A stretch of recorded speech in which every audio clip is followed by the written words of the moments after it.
Concerns are going to be, where the money comes from. A lot of the states are having financial troubles still, and while the Fed might be able to come up with the money, I don't know if the states are going to be able to do it. That's a concern. I think generally, though, they'll figure it out. We always talk about a shortage of people. There's just not a lot of young people that like what we do. It's not a real glamorous industry, so I've got some concerns that we're not backfilling the experience that we need to fast enough. So that puts a lot of pressure on manufacturers because all of our stuff breaks, everything breaks, it gets abused and it breaks. But with less training, it gets even worse, and less experienced people mean more problems in the quarries. Right now is concerning with the amount of people that we can bring into the labor force with the correct skills to enable these new pieces of equipment to be operated sufficiently and train people to be able to maintain them and keep them going at pace.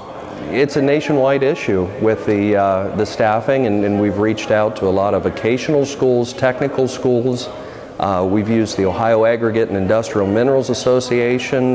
We've done some brainstorming there to recruit talent and maybe even put together some training classes. And that's all put out right now in just conjecture. We're trying to get that ball in motion, and I think that's going to be the solution. Well, I guess it would be trying to find bipartisan support for the infrastructure bill, trying to get people to work together, to improve the roads, bridges, and infrastructure of the country. Hopefully that's something everybody can join together on. We'll just have to wait and see. What concerns me is public policy. We need infrastructure investment, and we need a lot of it. To get back to where this industry was before the downturn, we need our biggest customer, the federal government, to get back in the game in a meaningful way. With President Trump, we've got the first president in a long time who's putting emphasis on this issue.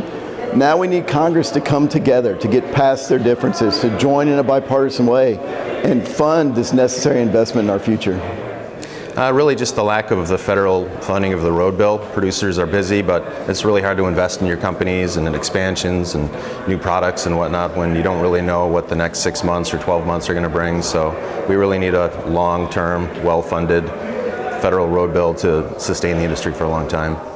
I think our biggest concern is in permitting new reserves and making sure that we're telling a good story in the community, that they know who we are and what we're doing. Because I think there's some unknowns out there, and the assumptions of those unknowns is that you're doing something harmful, which is not the case at all. Well, the only concern I've got about the current state of the aggregate industry is with increased demand, it's still very, very difficult to open any new facilities. So everything has to be sourced off the existing facilities. And I think there needs to be something done to be able to facilitate the permitting and opening of new aggregate operations, new quarries.